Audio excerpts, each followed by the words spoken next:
Welcome back to Investing Talk Podcast, and Merry Christmas. Today we're looking at stock. As usual, before we start, subscribe, like, and comment to this video to support the show. And if there's a specific company you want us to look into, leave it in the comments below.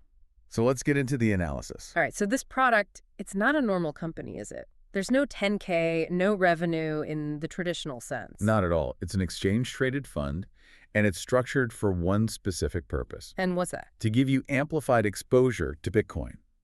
Specifically, it targets 2 times the daily performance of its underlying index. So 2x the daily moves of the Bloomberg Bitcoin Index. Exactly. It uses derivatives to hit that target. That daily reset is really the heart of the product. And when you catch a big trend, that structure, wow, it really performs. It sure does. When you look at the numbers, you can see what happens when it works. So as of, late 2025, what are we seeing? Year-to-date is strong, a solid plus 17.54%. Okay, that's good. But the number that really gets people's attention is the one-year return. Go on. An impressive plus 124.65% over the past 12 months. 124%, that's just astounding. It is, but you have to see it in the context of the crypto bull cycle, The leverage is doing exactly what it's supposed to do in a market that's just going straight up. Right. But what's really surprising, and you don't always see this with a volatility product, is that it also pays a dividend. Wait, hold on. A dividend on a leveraged crypto product? Yep. A current annual yield of 4.58%. How is that even possible? Where does that yield come from? It's mostly generated from the income on the derivative instruments it holds. So from the futures positions and the rollovers? Exactly. We've seen some pretty significant payouts recently. There was one, I think, for about 79 cents a share back in March. Okay. And another one for around 42 cents a share in December. It shows that in a bull market, the yield can actually expand. That's a fascinating structural element. Yeah. So its stability, its moat, so to speak, is really built on that derivative expertise. It has to be. Mm-hmm. And this isn't some, fly-by-night setup. No, the counterparties are serious players. Very serious. The structure uses sophisticated swaps with major financial institutions. We're talking Nomura, Goldman, JP Morgan. That gives you a certain level of confidence you wouldn't get otherwise. Absolutely. And that confidence shows up in the efficiency. The liquidity is just phenomenal. How so? We are seeing an extremely tight 30-day bid-ask spread of just 0.03%. 0.03%. That is incredibly tight. For anyone listening who isn't a trader, why does that matter so much?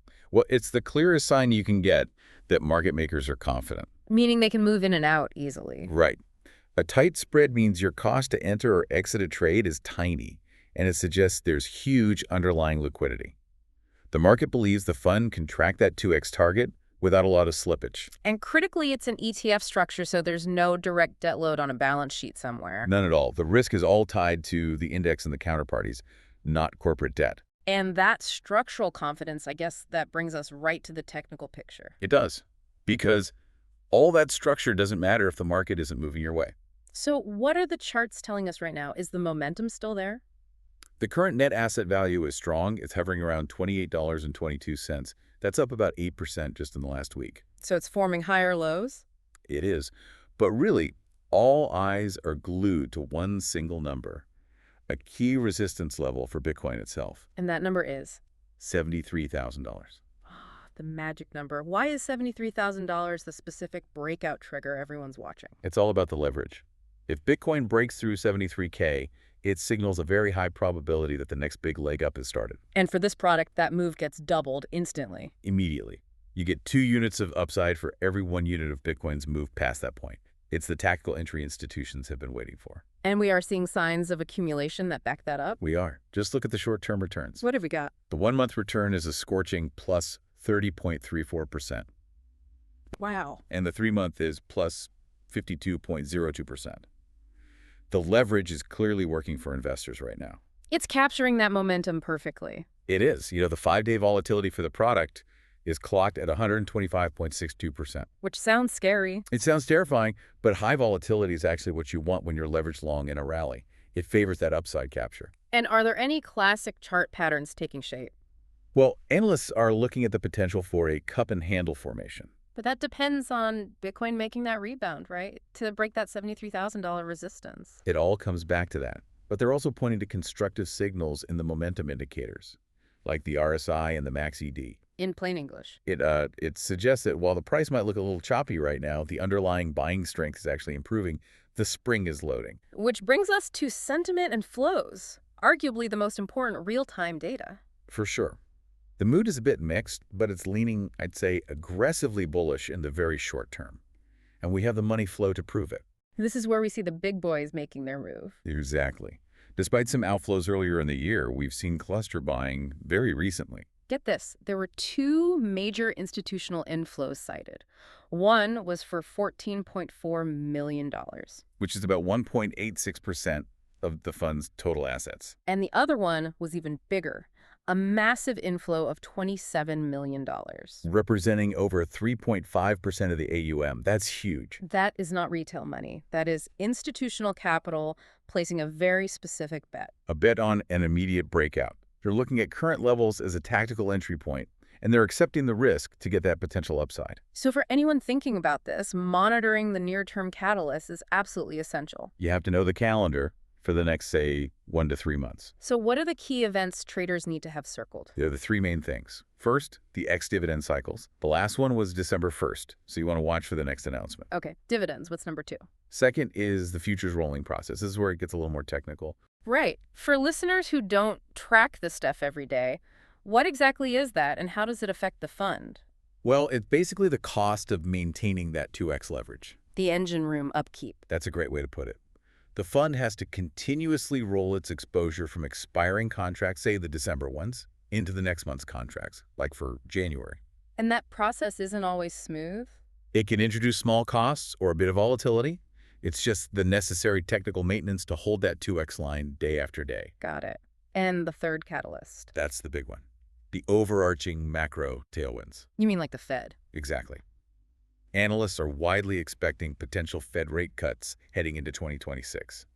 If the money supply loosens up and Bitcoin hits that $73,000 target. It's a powerful combination. A combination that's expected to dramatically amplify this product's performance. Okay, we've painted a very rosy picture of the upside. We have to bring some skepticism in here. This is a leveraged product. And that means significant structural risk. What's the number one danger? The primary risk, without a doubt, is something called leverage decay. And we have to be really clear about this because this is what prevents this from ever being a long-term buy and hold investment. Never.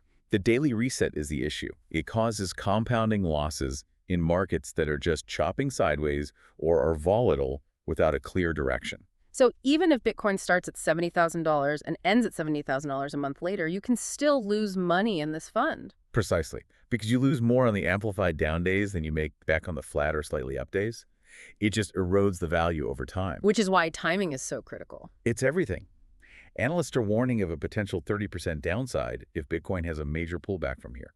And historically. There have been periods where this product has seen negative returns of up to minus 38.44% over a full year. That's a visceral warning. It also brings up the question of market timing. Are we risking getting in too late? Is this a cycle top? That's the bear case. Some analysts have flagged cycle top warnings, and we have seen bearish sentiment scores pop up if a true crypto winter sets in. It would be devastating for a 2x leveraged product. It would amplify those losses significantly. Yeah. That's the calculated risk you're taking. But the counterpoint is sitting right there in the flow data, isn't it? It is.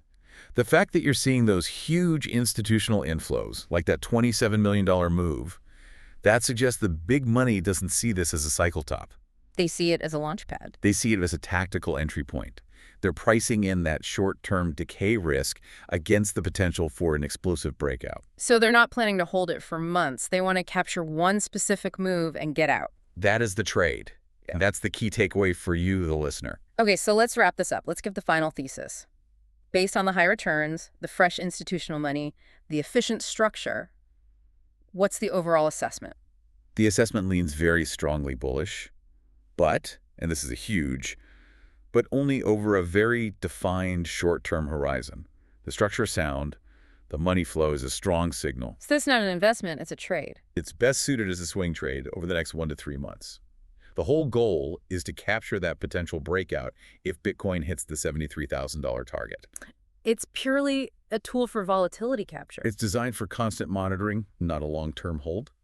But for those who are timing this crypto rebound, it offers explosive upside potential right now. So the lesson is leverage is a double-edged sword. It amplifies gains but structurally punishes you for every day the market just chops around. You have to be right on the timing. We'll be watching those flows closely. Make sure you hit subscribe so you don't miss our updates on this sector.